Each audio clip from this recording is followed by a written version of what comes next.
നമസ്കാരം. ചന്ദനക്കാവിൽ കാർ നിയന്ത്രണം വിട്ട് ബൈക്കിലിടിച്ച് നവദമ്പതികൾക്ക് ദാരുണാന്ത്യം.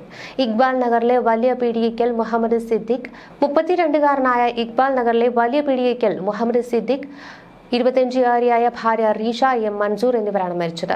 രാവിലെ 8:30യോടെയായിരുന്നു അപകടം. 7 മാസം മുൻപായിരുന്നു ഇരുവരുടെയും വിവാഹം നടന്നത്. ഇരുവരെയും ആശുപത്രിയിൽ എത്തിച്ചുവെങ്കിലും രക്ഷിക്കാനായില്ല. മൃതദേഹങ്ങൾ തിരൂർ ജില്ലാ ആശുപത്രിയിലേക്ക് മാറ്റി. സംസ്ഥാനത്ത് പലയിടങ്ങളിലായി അപകടങ്ങൾ റിപ്പോർട്ട് ചെയ്തിരിക്കുകയാണ്. തിരുവനന്തപുരത്ത് സ്കൂൾ ബസിന് പിന്നിൽ ലോറി ഇടിച്ചുണ്ടായ അപകടത്തിൽ 7 വിദ്യാർത്ഥികൾക്ക് പരിക്കേറ്റു. ബാലരാമപുരം മുടവൂർപ്പാറയിലാണ് അപകടമുണ്ടായത്. നെല്ലിമൂട് സ്റ്റെല്ല മേരീസ് LP സ്കൂളിലെ ബസ്സാണ് അപകടത്തിൽപ്പെട്ടത്. കുട്ടികളെ കയറ്റുവാനായി റോഡ് സൈഡിൽ നിർത്തിയിട്ടിരുന്ന ബസിന് പിറകിൽ മിനി ലോറി ഇടിക്കുകയായിരുന്നു. ആരുടെയും പരിക്ക് ഗുരുതരമല്ല. പരിക്കേറ്റവരെ വിവിധ ആശുപത്രികളായി പ്രവേശിപ്പിച്ചു. ഇതിനിടെ കഴിഞ്ഞ ദിവസം നടിയെ ആക്രമിച്ച കേസിലെ അന്വേഷണ ഉദ്യോഗസ്ഥരും ക്രൈംബ്രാഞ്ച് ഡിവൈഎസ്പിയുമായ ബൈജു പൗലോസിന് പോലീസ് ജീപ്പ് മറിഞ്ഞ് ഗുരുതരമായി പരിക്കേറ്റു.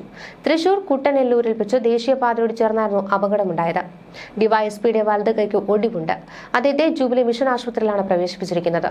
കഴിഞ്ഞ ദിവസം എറണാകുളത്ത് നിന്ന് തൃശൂർ പോലീസ് അക്കാദമിയിലേക്ക് കോഴ്സിൽ പങ്കെടുക്കാൻ പോവുകയായിരുന്നു ഡിവൈഎസ്പി ബൈജു പൗലോസ്. തൃശൂരിൽ നിന്ന് മണ്ണുത്തിയിലേക്ക് പോകുന്ന പ്രധാന ഹൈവേയോട് ചേർന്നുള്ള കുട്ടനെല്ലൂർ മേൽപ്പാലം കഴിഞ്ഞിറങ്ങുന്ന ഭാഗത്തായിരുന്നു അപകടം നടന്നത്.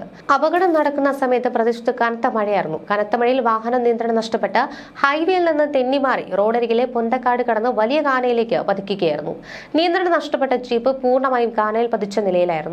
അപകടത്തിൽ ഡിവൈഎസ്പി ബൈജു പൗലോസിന് കൈയൊടിഞ്ഞു. കൂടാതെ ദേഹമാസകലം പരിക്കേറ്റു. ജീപ്പ് ഓടിച്ചിരുന്ന ക്രൈംബ്രാഞ്ച് ഡ്രൈവർ പത്മകുമാറിന് പരിക്കേറ്റിരുന്നു. ജീപ്പിന്റെ മുൻവശത്തെ ചില്ല് പൂർണ്ണമായും തകരുകയും വാഹനത്തിന് വലിയ കേടുപാടുകൾ സംഭവിക്കുകയും ചെയ്തു. അപകട സ്ഥലത്ത് ഓടിക്കൂടിയ നാട്ടുകാരാണ് വാഹനത്തിൽ നിന്ന് ഡിവൈഎസ്പിയെയും ഡ്രൈവറെയും ഏറെ കഷ്ടപ്പെട്ട് പുറത്തെടുത്തത്. ഉടൻ തന്നെ ഇരുവരെയും തൃശൂർ ജൂബിലി മിഷൻ ആശുപത്രിയിൽ എത്തിക്കുകയായിരുന്നു. നാട്ടുകാർ രക്ഷാപ്രവർത്തനം നടത്തിയ ശേഷമാണ് ഒല്ലൂർ പോലീസ് സ്ഥലത്തെത്തിയത്. ഇതിനിടെ മറ്റൊരു സംഭവത്തിൽ ടൗണിൽ നിയന്ത്രണം വിട്ട ചരക്ക് ലോറി ഇടിച്ച് ഓട്ടോറിക്ഷകളും സ്കൂട്ടറും തകർന്നു. 2 പേർക്ക് പരിക്കേറ്റു. ചെറുതോണി തീയർപ്പടിക്ക് സമീപം കഴിഞ്ഞ ദിവസം 1:45 ഈ ഒരു അപകടമുണ്ടായത്. ഓട്ടോറിക്ഷ ഡ്രൈവർമാരായ ഇടുക്കി പാറമേവ് സ്വദേശി 49കാരനായ പുത്തൻപുരയ്ക്കൽ മധു, 50കാരനായ താനിക്കണ്ണ വാഴയിൽ ഷാജി എന്നിവർക്കാണ് പരിക്കേറ്റത്. മധുവിന് കാലിന് പരിക്കേറ്റു. വാരിയലുകൾക്കും പൊട്ടലുണ്ട്. നാവിന് മുറിവേറ്റു. ഗുരുതരമായി പരിക്കേറ്റ മധുവിനെ കോട്ടയം മെഡിക്കൽ കോളേജ് ആശുപത്രിയിലേക്ക് കൊണ്ടുപോയി. മുഖത്ത് പരിക്കേറ്റ ഷാജിയെ ഇടുക്കി മെഡിക്കൽ കോളേജ് ആശുപത്രിയിലാണ് പ്രവേശിപ്പിച്ചത്. പൈനാവിൽ നിന്ന് ഇറക്കമിറങ്ങി വന്ന ലോറിക്കും മെഡിക്കൽ കോളേജ് ഭാഗത്ത് വെച്ച് ബ്രേക്ക് നഷ്ടമാവുകയായിരുന്നു. തുടർന്ന് ഇറക്കത്തിലൂടെ അമിത വേഗതയിൽ പാഞ്ഞ ചരക്ക് ലോറി പോലീസ് സ്റ്റേഷന് മുന്നിൽ വെച്ചാണ് ആദ്യ ഓട്ടോറിക്ഷയെ ഇടിച്ചു തെറിപ്പിച്ചത്. തുടർന്ന് തിരക്കേറിയ ചെറുതോണി ടൗണിലേക്ക് പാഞ്ഞ വാഹനം മറ്റൊരു ഓട്ടോറിക്ഷയിലും സ്കൂട്ടറിലും ഇടിക്കുകയായിരുന്നു.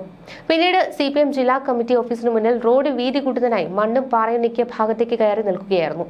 ഇടിയുടെ ആഘാതത്തിൽ ഒരു ഓട്ടോറിക്ഷ പൂർണ്ണമായും തകർന്നു. മറ്റൊരു ഓട്ടോറിക്ഷയ്ക്കും സ്കൂട്ടറിനും സാരമായ കേടുപാടുകളും സംഭവിച്ചു. അപകടത്തിൽപ്പെട്ട ചരക്ക് ലോറിക്കും സാരമായ കേടുപാടുകൾ സംഭവിച്ചു. എറണാകുളം അങ്കമാലി ഭാഗത്തു നിന്ന് ചരക്കുമായി ഹൈറേഞ്ചിലേക്ക് എത്തിയതായിരുന്നു ലോറി. ഇടുക്കി പോലീസ് സ്ഥലത്തെത്തി മേൽ നടപടികൾ സ്വീകരിച്ചു. ബ്രേക്ക് നഷ്ടപ്പെട്ട് തിരക്കേറിയ സെൻട്രൽ ജംഗ്ഷനിലേക്ക് പാഞ്ഞ ചരക്ക് ലോറി വഴിയോർത്ത് മണ്ണെടുത്ത് മാറ്റിയ ഭാഗത്തേക്ക് ഇടിച്ചു കയറ്റി നിന്നതിനാൽ വലിയൊരു ദുരന്തം ഒഴിവാവുകയായിരുന്നു. ലോറി ഡ്രൈവർ മനസാന്നിധ്യം കൈവിടാതിരുന്നതാണ് തുണയാതെന്ന് കരുതുന്നു.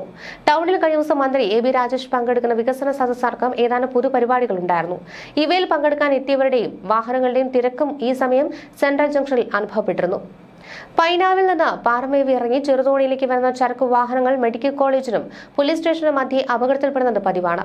ഏതാനും വർഷം മുൻപ് ഗുഡ്സ് ഓട്ടോ ഇടിച്ച് റിട്ടയർഡ് പോലീസ് ഉദ്യോഗസ്ഥൻ ഇവിടെ മരിച്ചിരുന്നു. ലോ റേഞ്ചിൽ നിന്ന് ദീർഘനേരം കയറ്റം കയറി എത്തുന്ന ചരക്ക് വാഹനങ്ങൾ പൈനാവ് പാറമാവിലെ കുത്തിറക്കം ഇറങ്ങി തുടങ്ങുമ്പോൾ ബ്രേക്ക് നഷ്ടമാകുന്നതാണ് അപകടത്തിന് ഇടയാക്കുന്നത്. എഞ്ചിൻ നന്നായി ചുട്ടുപഴുത്ത വാഹനങ്ങൾക്ക് ഇറക്കത്തിൽ നിയന്ത്രണം നഷ്ടപ്പെടുമെന്ന് വിദഗ്ധ ഡ്രൈവർമാർ പറയുന്നു. വഴി പരിചയമില്ലാത്ത ഡ്രൈവർമാരും അപകടം സൃഷ്ടിക്കുമെന്നും മുന്നറിയിപ്പുണ്ട്.